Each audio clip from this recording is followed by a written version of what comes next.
네, 오늘의 일발장전 시작합니다. 일발장전, 여러분도 좋아하시는 두 분의 전문가와 함께합니다. 김영민, 김준호, MBN 골드 매니저 함께합니다. 안녕하십니까? 네, 반갑습니다. 고맙습니다. 네, 반갑습니다. 진짜 반갑고요. 네. 앞으로 잘 부탁드립니다. 네. 앞으로 잘 부탁드려요. 네.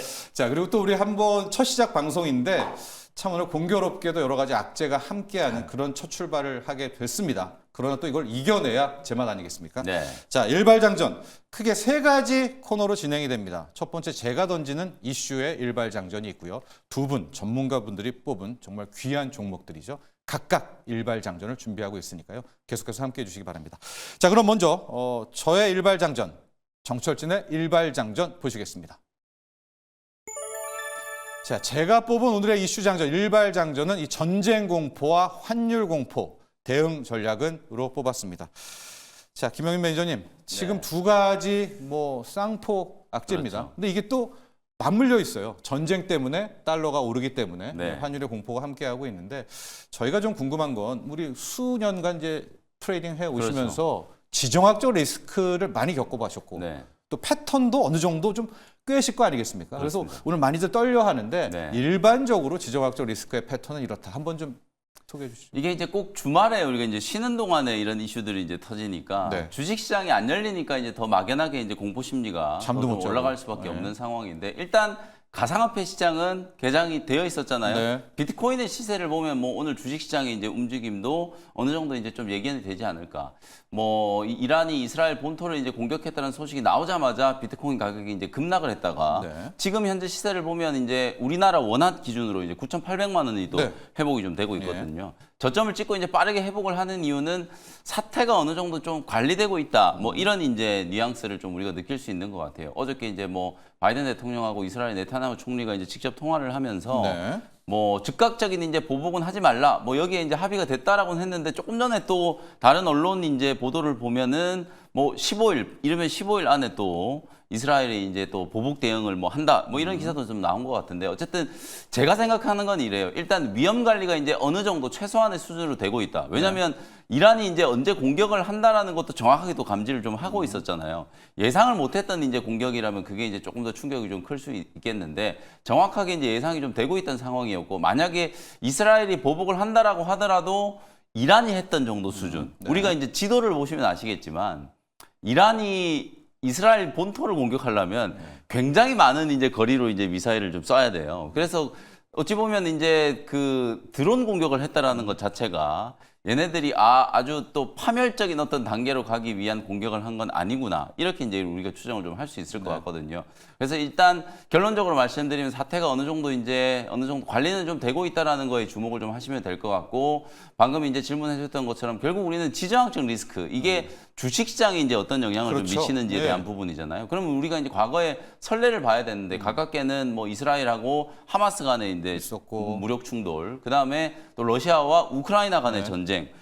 단기적으로는 항상 주식시장이 이제 충격을 좀 받았습니다만 우리도 그 북한 이후에 악재는 늘 있고요. 그럼요. 늘 있어. 우리는 또 네. 어느 정도 지정학적 리스크에 대한 건 또 다른 어떤 나라보다 네. 또 내성이 어느 정도 또 그렇습니다. 만들어져 있는 이제 증시라고 이제 보시면 될 것 같거든요. 그래서 항상 우리가 이제 지정학적 리스크는 단발적인 이제 충격은 좀 될지라도 이게 증시의 추세적인 방향을 이제 바꾸지는 못한다라는 점, 네. 그런 부분들을 감안하면 오늘 우리 국내 증시 초반에는 이제 조금 변동성이 좀 확대될 수는 있어도 가격은 좀 빠르게 회복될 수 있지 않겠는가. 다만 실물 경제에 미치는 이제 악영향. 네. 아까 이제 앵커 브리핑에서도 말씀해줬다시피 유가가 막 급등을 하고 금값도 계속 올라가고 환율도 있고, 오르고 그렇죠. 환율도 폭등하고. 막 1,400원 네. 넘어가서 1,500원까지 갈 수도 네. 있다. 이런 전망들이 이제 나오고 있다라는 거.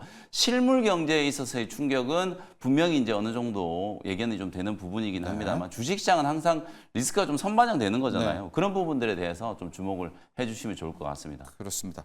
지금 속보 나오는 전쟁 이슈들 좀 보면 생각만큼 이스라엘이 바로 반격할 것으로 보이지는 않습니다. 네. 게다가 또 미국 특히 올해 11월에 대선이 있잖아요. 이 바이든 행정부가 계속해서 오히려 좀 이란을 달래는 듯한 또 다음에 이스라엘이 재보복한다면 미국은 여기에 함께하지 않겠다 이런 메시지를 내놓고 있어서 물론 저희가 너무 또 낙관하거나 희망하는 건 아니지만 우리가 너무 공포스러운 주말을 보냈기 때문에 그런 현상까지도 함께 짚어줬습니다. 네. 자, 김준호 매니저께서는 네. 이 이슈 한번 볼게요. 지금 우리가 이 전쟁 터졌을 때 네. 가장 걱정되는 거 뭐냐? 한 가지만 물어보면 국제유가 아니겠습니까? 맞습니다. 예, 이란이 호르무즈 매역 봉쇄하면 맞아요.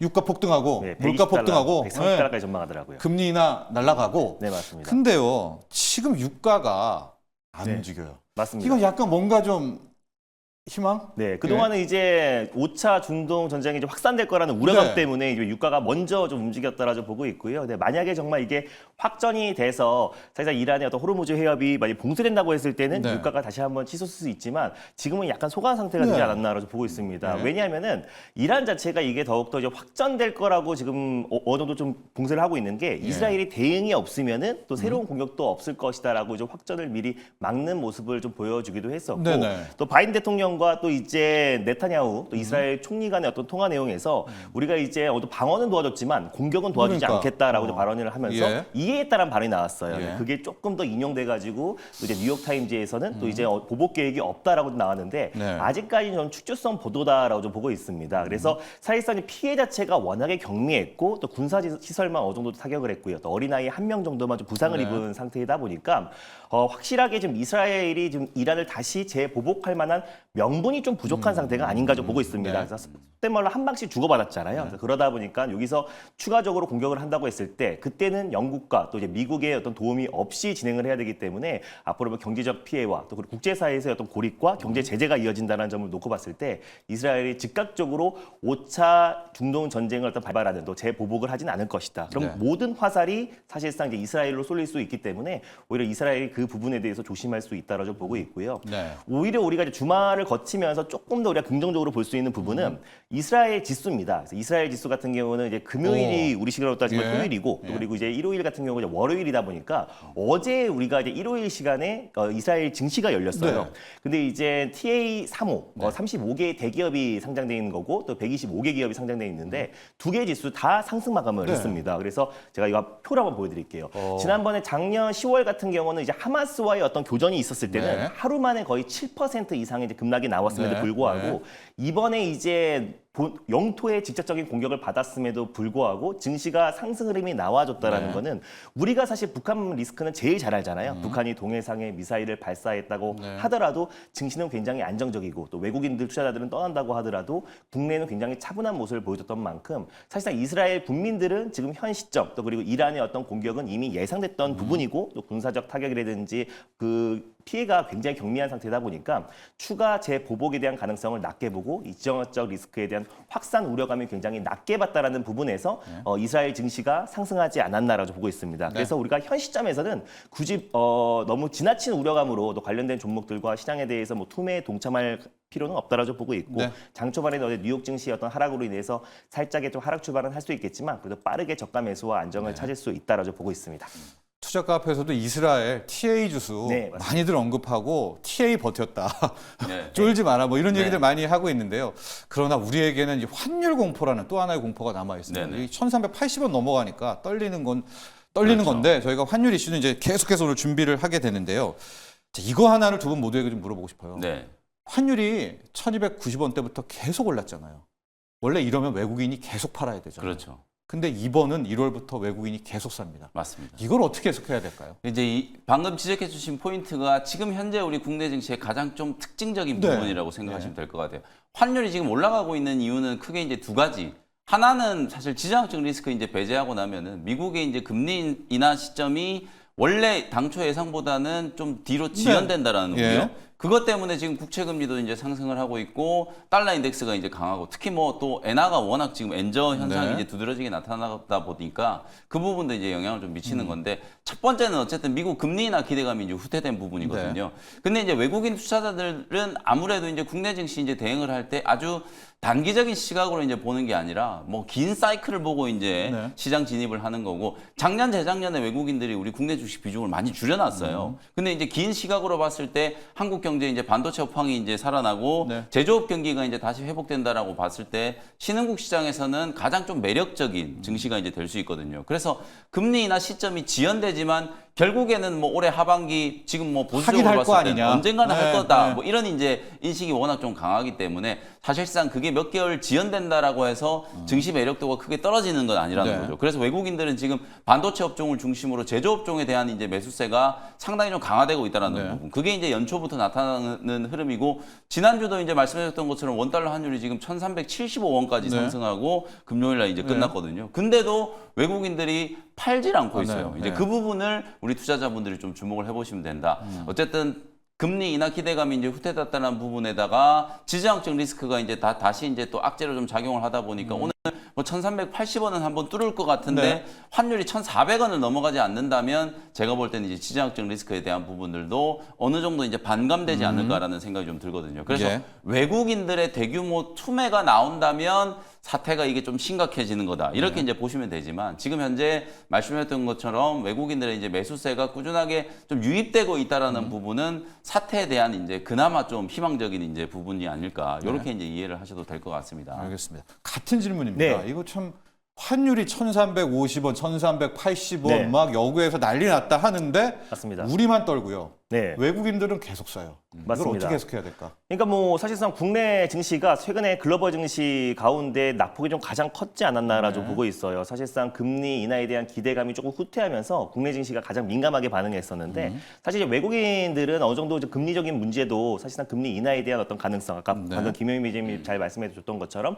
결국에 이제 금리 인하를 올해 2번, 뭐 많으면 3번 정도를 이미 할 것이고 또 그리고 늦어도 한 9월이나 7월 그리고 또 많은 전문가들은 사실 미 대선이 앞둔 바로 직전 11월은 좀 어렵고 네. 뭐 9월이나 그리고 또 이제 미 대선이 끝나고 나서 한 12월 정도 한 2차례 정도 두 번. 금리 인하를 할 네. 가능성이 높게 점쳐지고 있는 상태라서 크게 달라진 건 없다. 시카고 상품 거래소에서도 사실상 금리 인하에 대한 기대감 자체가 거의 바닥으로 떨어진 상태이다 보니까 결국 연내 금리 인하는 2차례에서 3차례 정도를 할 것이니 최근에 그런 부분 때문에 이제 원달러 환율이 좀 치솟았던 부분들은 사실 외국인 바로 투매로 이어지지 않았다라 좀 보고 있고 또 국내 기업들이 사실 엔비디아나 또 AI 반도체 대표적인 기업들 대비해서 아직까지 좀 상승폭이 좀 제한적인 부분들이 좀 저가 매수로 좀 이어졌다라고 보고 있고요. 또 최근에 또 지정학적 리스크까지 좀 확산되면서 관련해서 좀 원달러 환율이 좀 치솟았던 부분들은 빠르게 좀 안정을 찾지 않을까 좀 보고 있습니다. 네. 그리고 역사적으로 사실 원달러 환율이 1,300원 이상으로 치솟았을 때는 1년 뒤에 좀 주가는 큰 폭으로 상승했던 이력이 굉장히 많았기 때문에 네. 좀 단기적인 어떤 원달러 상승에 따라서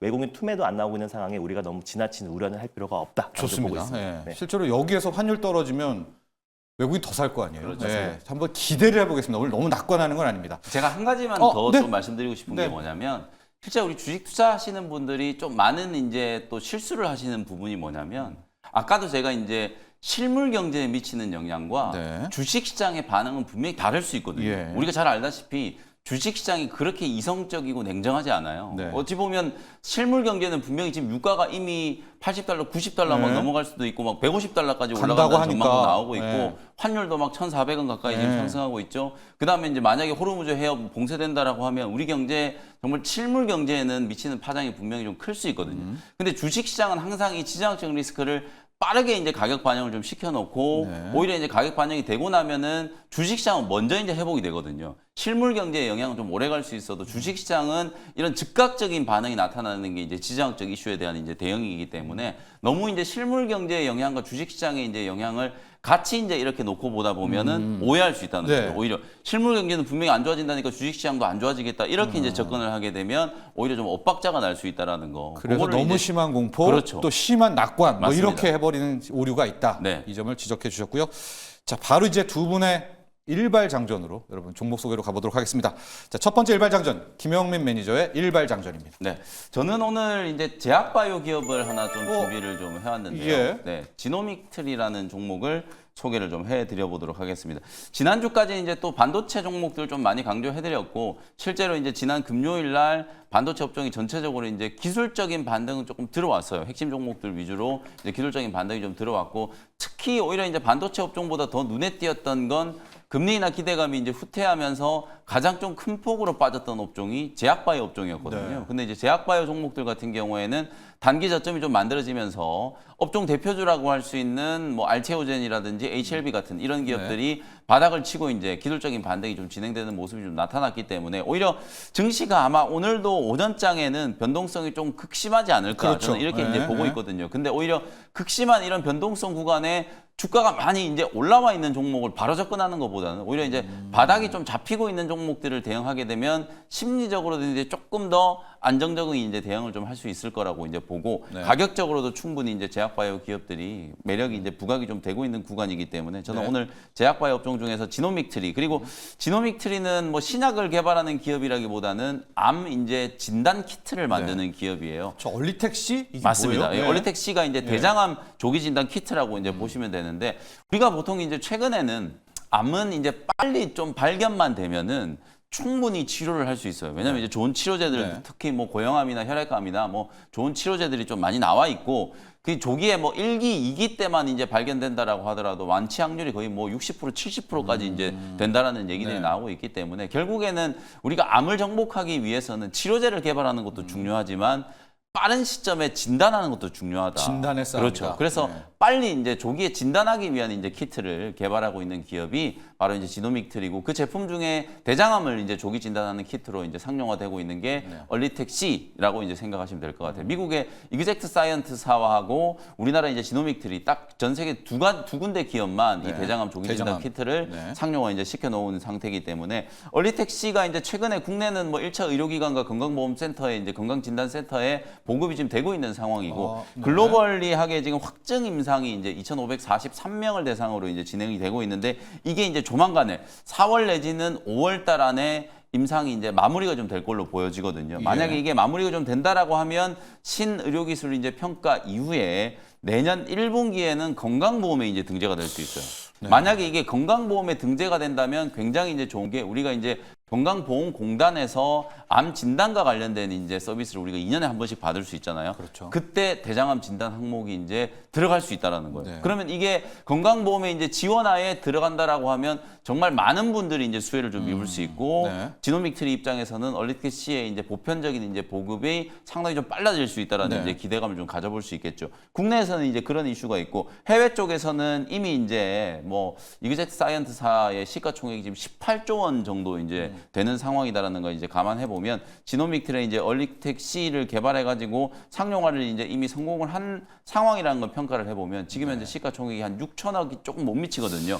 굉장히 좀 저평가되어 있다 이렇게 이제 볼 수 있고 그 다음에 이제 대장암뿐만 아니라 또 하나 이제 주목해야 되는 게 얼리텍 B라고 하는 게 있어요. 얼리텍 B요? 네, 요거는 네. 방광암과 관련된 이제 조기 진단 키트라고 보시면 네. 될 것 같거든요. 요것도 최근에 이제 조금 이슈가 있는 게 사실상 이 방광암 조기 진단 키트가 4월 달에 미국 이제 의학협회로부터 CPT PLA 이제 인증을 받았어요. 네. 이게 어찌 보면 상용화의 이제 또 시작 단계라고 보시면 될 것 같거든요. 그럼 이제 미국 시장에서도 사실상 지금 현재 경쟁사 이제 퍼시픽 엣지사가 이제 출시한 방광암 진단 키트가 유효성에 대한 문제 이슈로 최근에 판매가 중단된 상태거든요. 그래요? 그럼 거의 이제 유일한 대안이 바로 이제 얼리텍 B라고 이제 볼 수 네. 있기 때문에 미국 시장 진출에 대한 부분들도 어느 정도 이제 가시화되고 있다.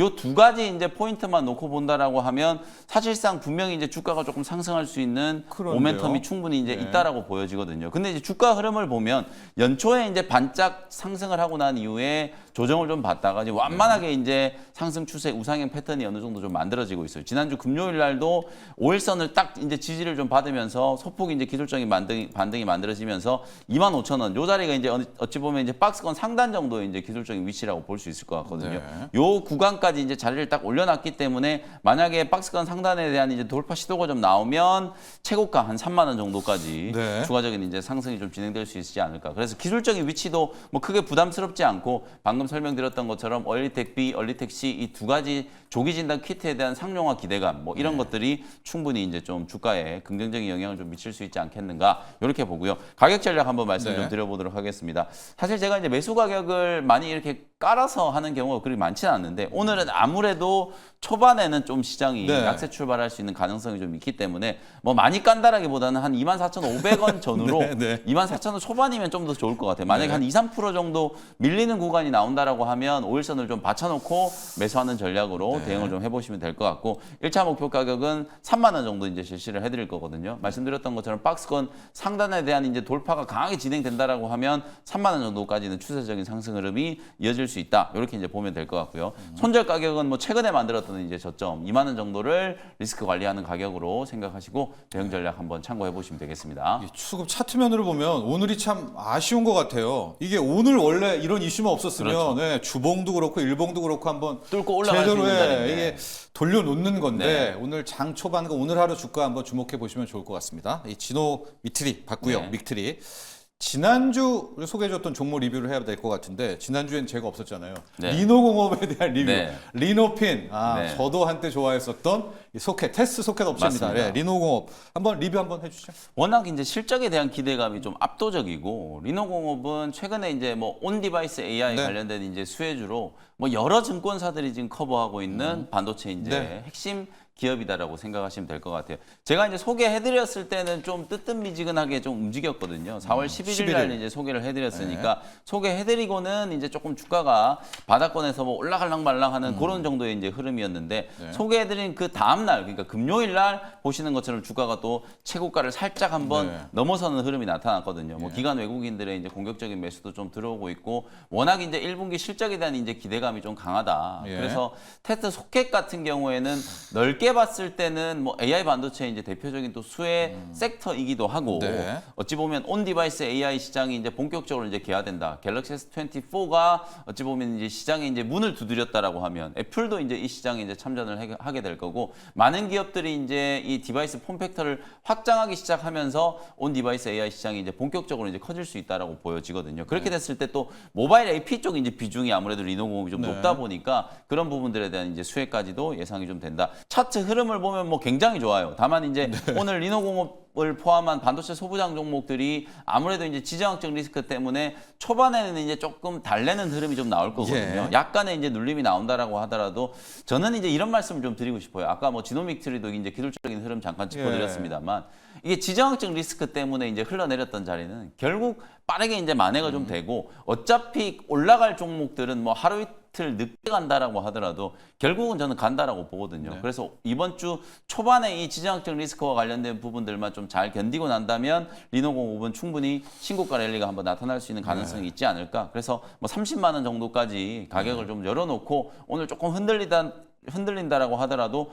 보유하고 계신 분들 입장에서는 뭐 수익 극대화 관점으로 충분히 대응할 수 있지 않을까 이런 생각이 좀 들고요. 4월 11일 날 추천해 주셨던 네. 리노공업이고요. 하나 더 할까요? 한미반도체? 네, 한미반도체도 뭐 최고의 네. SK 하이닉스도 SK 하이닉스지만 결국 한미반도체가 그렇죠. 뭐 최고의 조자룡 장군이죠. 맞습니다. 네. 이게 워낙 추세적으로 좀 강한 흐름이 나타나고 있고 네. 최근에는 이 SK 하이닉스뿐만 아니라 마이크론 테크놀로지도 이제 고객사로 이제 편입이 좀 되기 시작하면서 주가에 대한 이제 기대감이 강하게 좀 반영이 좀 되고 있다. 제가 뭐 한미 반도체는 계속적으로 강조를 해드리지만 그냥 밀리면 사시면 된다. 요번에도 사실 13만 원 초반까지 밀렸다가 15만 원까지 올라온 거거든요. 이게 작은 수치가 아니에요. 거의 20% 가까운 이제 시세가 단기간에 계속 만들어지고 있기 때문에 우리 개인 투자자분들 입장에서는 그냥 눌리면 매수한다라는 관점으로 대응을 하시면 된다. 사업이 지금 확장되는 속도에 비해서 네. 오히려 저는 주가가 못 따라가고 있다. 이렇게 계속 평가를 하고 있거든요. 네. 1분기 실적 시즌에 SK 하이닉스나 삼성전자의 실적도 우리 투자자분들이 주목을 하고 있지만 어찌 보면 반도체 업종 중에 가장 좀 뜨거운 관심을 받고 있는 종목 중에 하나가 한미 반도체라고 이제 보여지거든요. 한미 반도체는 아마 1분기 실적 발표를 하고 나면 컨센서스가 이제 줄 상향 조정될 거고 아마 증권사들의 목표 주가도 계속해서 상향 조정되지 않을까. 저는 이제 이런 생각이 좀 들거든요. 모 증권사에 지금 증권사 한 군데에서만 지난주에 26만 원으로 마이크론 테크놀로지 이제 수주 공시가 나오고 나서 이제 목표 주가 상향됐는데 어쨌든 26만 원은 조금 멀어 보이긴 합니다만 저는 20만 원 정도까지는 상반기 안에 충분히 이제 도달할 수 있지 않을까 뭐 이런 생각으로 대응을 해보시면 되겠다. 되게 너무 좋잖아요. 네. 너무 좋고 정말 흠잡을 데가 없어서 오히려 이게 너무나 완벽해서 네. 약간 걱정이 드는데 네. 이럴 때 매매를 뭘 볼까요? 그냥 5일선 매매, 뭐 21선 깨짐 때까지 그냥 뭘 해야 될까요? 저는 이건 오히려 그냥, 이제 네. 기술적인 흐름보다는 내용에 더 집중을 하시면 된다. 오히려 차트 기술적인 흐름은 말씀해 주신 것처럼 네. 지금 가격이 많이 올라와 있기 때문에 뭐 기관이 한번 차익 실현을 한다거나 외국인이 한번 차익 실현을 한다거나 하면서 좀 흔들릴 수는 있거든요. 떨어지죠. 네. 근데 오히려 흔들릴 때마다 우리가 이제 주목해야 되는 부분은 제가 아까 왜 이제 주가가 기업이 이제 지금 성장하고 있는 걸 못 따라가고 있다라고 말씀드렸냐면 HBM 시장이 당초 우리가 예상했던 것보다 훨씬 더 큰 폭으로 지금 성장을 하고 있어요. 예. 작년에 이제 D램 시장 전체 점유율이 한 8% 정도 됐는데 예. 올해 20% 정도를 예상했는데 아마 그거보다는 훨씬 더 점유율이 높아질 거라고 보여지고 향후 1년 내에 D램 시장 전체 점유율 50%가 넘어갈 거라는 건 명확하게 지금 그림이 그려지고 네. 있는 상황이거든요. 그런 상황에서 이제 한미반도체가 만들고 있는 이 듀얼 TC 본더가 반도체 기업들 특히 HBM을 생산하는 기업들의 수율에 가장 결정적인 영향을 이제 미친다라고 이제 평가를 좀 받고 있기 때문에 오히려 우리는 주가가 흔들린다라고 하더라도 이 내용에 집중을 한다면 좀 과감하게 매수를 좀 할 수 있지 않을까. 그래서 기술적인 대응보다는 오히려 이제 펀더멘털에 더 집중해서 한미반도체 대응 전략을 좀 세우셔야 된다라는 거 강조를 좀 해드리도록 하겠습니다. 알겠습니다. 한미반도체, TC본더. 오히려 우리 김영민 매니저께서는 차트 보다가 물량 뺏기지 말고 내용으로 네. 계속 묵직하게 가라 이런 조언해 주셨고요. 네. 자, 우리 김준호 매니저 일발장전 보기 전에 리뷰를 먼저 보고 네. 아껴둔 일발장전을 가도록 하겠습니다. 네. 3월 29일 날 매수했던 큐리옥스 바이오. 네. 사실 뭐 큐리옥스 바이오는 4월 달에 이제 국내 증시 특히 코스닥이 좀 안 좋았잖아요. 네. 고점 대비 거의 8% 이상의 좀 하락이 나왔던 시장임에도 불구하고 큐리옥스 바이오가 좀 안정적인 좀 상승 흐름이 네. 나와주면서 오히려 직전 고점 부근대에서 좀 물량을 좀 소화하고 있는 모습이다. 네. 그래서 결국 큐리옥스 바이오 시스템은 지금 세계 최초로 또 세포 분석 공정 솔루션을 양산에 성공한 기업이라고 말씀드렸었고 결국 큐리옥스 바이오 시스템의 어떤 라이벌은 어제의 큐리옥스 바이오 시스템이라고 말씀드렸잖아요. 네, 결국 네. 이 고급형 모델이 또 이제 6월 달에 또 미국 시장에 진출을 앞두고 있는 시점이다 보니까 네. 기존의 어떤 이제 세포 분석 공정 솔루션 대비 5분의 1 저렴한 가격으로 한 6천만 원 선에서 미국 시장에 이제 본격적으로 진출을 앞두고 있기 때문에 예전에 어떤 테슬라의 성공 방식을 그대로 따라가는 기업이 아닌가? 예전에 테슬라가 모델 X와 또 S를 먼저 공개하고 모델 3가 보급형 모델이 출시하면서 나오고. 폭발적인 매출 성장이 나왔잖아요. 근데 안 그래도 큐리옥스 바이오 시스템이 연평균 성장률이 거의 50% 가까이 되는 상태에서 보급형 모델을 올해 6월 달에 출시한다고 했을 때는 올해 하반기에 어떤 매출 턴 어라운드와 어떤 펀턴 점프에 대한 기대감이 워낙에 높은 종목이다라는 점에서 오히려 지금처럼 어떤 시장의 어떤 불확실성이 더욱더 확대해지고 있는 상태에서 결국 성장할 수밖에 없는 성장이 담보된 기업들을 우리가 중장기적으로 지켜본다고 했을 때는 훨씬 더 매력적이다 보고 있습니다. 그래서 말씀드리고 나서 4월 시장에도 견고한 모습을 보여줬는데 충분히 이 박스피 라인대를 돌파하고 추가적인 상승 흐름이 충분히 나올 수 있다는 전제하에 6만 원 라인대로 좀 목표가를 좀 강하게 좀 상향해 보도록 하겠습니다. 네. 한 종목 더 볼게요. 네. 4월 8일 날 매수 추천했던 두산 로보틱스였었는데 로봇주에 대한 평가 굉장히 좋잖아요. 네, 맞습니다. 근데 지난주였었나요? 오히려 지난주였는데 정부가 로봇 하겠다고 하는 날 네. 로봇주가 하락하면서 이거 제보 소리에 막 그러했었거든요. 맞습니다. 두산 로보틱스도 한번 리뷰해 주시죠. 사실 제가 이제 두산 로보틱스보다 레인보우 로보틱스를 더 좋아하긴 하는데 제가 본의 아니게 두산 로보틱스에 대해서 좀 부정적으로 얘기했던 부분이 있어서 네. 사제 차원으로 갖고 왔던 아, 종목인데요. 그래요? 네, 사실 두산 로보틱스 같은 경우는 뭐 국내 협동 로봇 관련해서 가장 대표하는 종목이고 또 지난주 금요일 날 보니까 그동안 좀 약세를 보였던 종목들이 좀 반발 매수가 들어졌더라고요. 근데 두산 로보틱스의 최근에 어떤 하락세 같은 경우를 본다고 했을 때 또 보호회수 물량이 풀리면서 오버행 이슈로 조정이 나왔던 부분도 있었고 또 이제 MSCI 지수 편입에 대한 기대감으로 상승했던 부분들이 좀 세론이 나오면서 조정이 나왔던 부분이 있어서 지난주 금요일 날은 그래도 로봇 섹터 안에서는 그래도 가장 강한 모습을 보이지 않았나라고 좀 보고 있습니다. 그래서 저는 레인보우 로보틱스와 두산 로보틱스 간의 어떤 점유율 경쟁이 더욱더 심화될 수밖에 없고 AI 다음 격전지는 로봇이 될 수밖에 없다라고 보고 있기 때문에 예. 결국 시장이 성장하고 상승했을 때 로봇 섹터가 소외될 가능성은 굉장히 낮게 보고 있습니다. 그래서 특히 5월 달에 MSCI 지수 편입에 대한 기대감 두산 로보틱스가 충분히 추가적인 상승 여력이 남아있다고 보고 있어서 목표가는 다시 한번 직전 고점 부근대였던 9만 원 초반 부근대를 다시 한번 목표가로 설정하면서 봐보도록 하겠습니다. 뭐 레인보우 로보틱스, 네. 두산 로보틱스, 또 엔젤 엔젤 네, 로보틱스. 로보틱스. 네.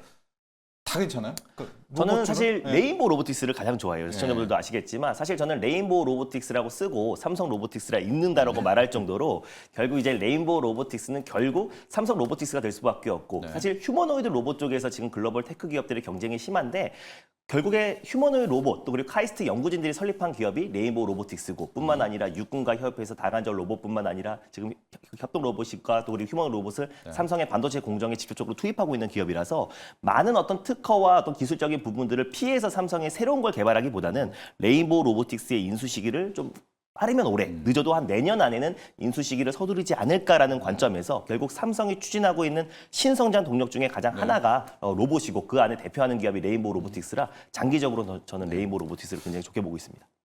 레인보우 로보틱스라 쓰고 쓰고 삼성 로보틱스라 로보틱스라 읽는다. 읽는다. 네. 이 로봇 업종이 네.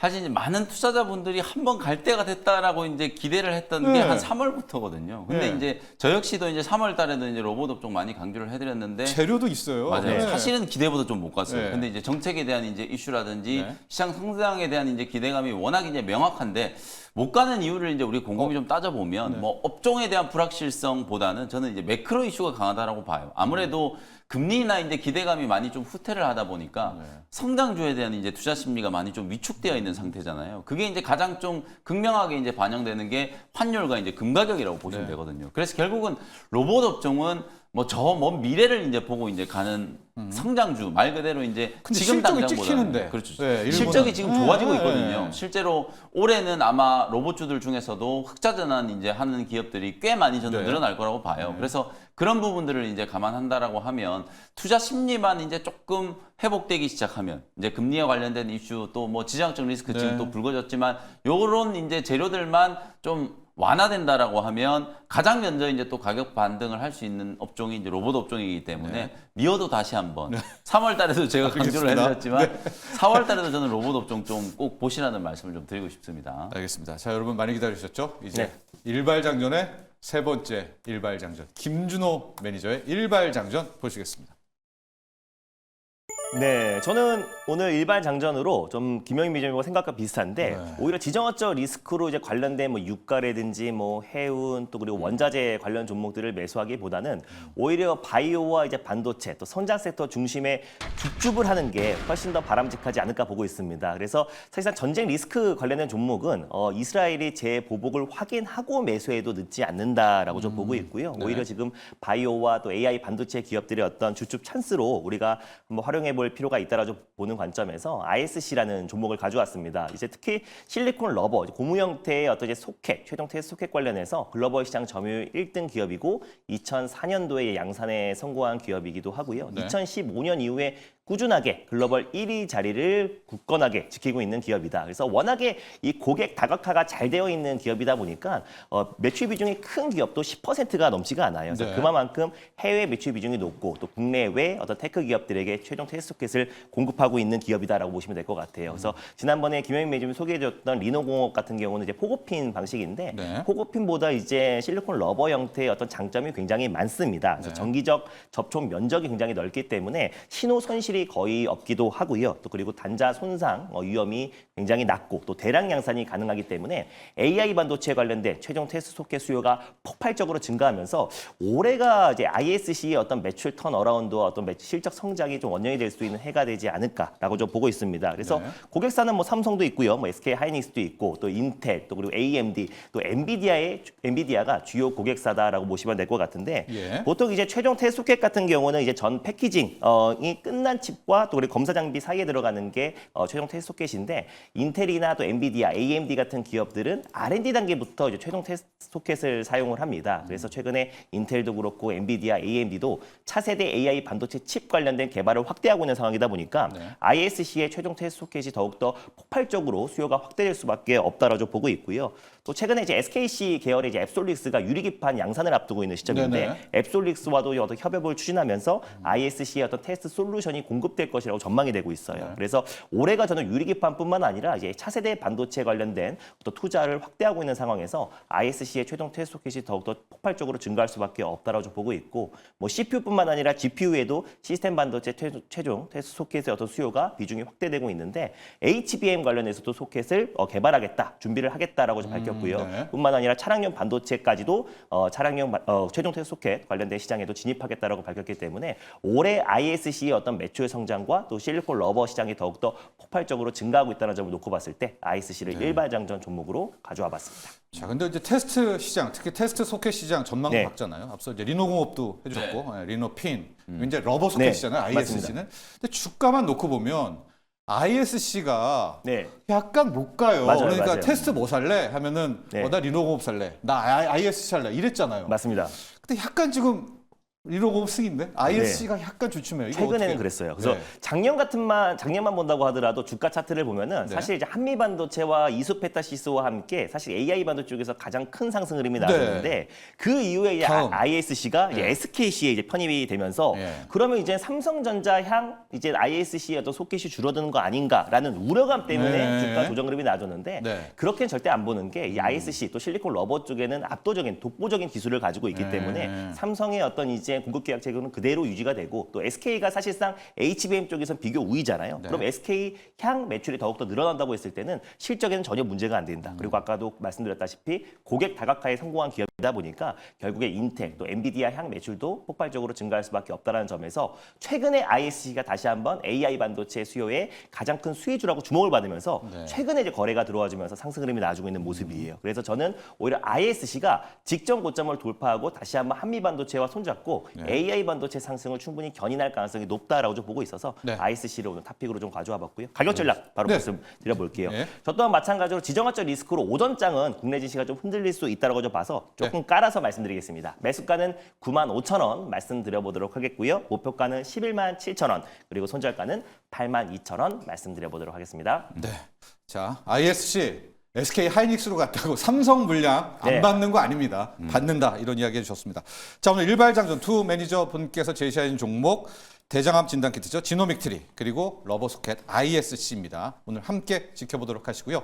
자, 이제 곧 선물 시장 곧 개장을 하게 되겠죠. 자, 다음 코너는 김동섭 이사가 준비했습니다. 김동섭의 선물 이어집니다.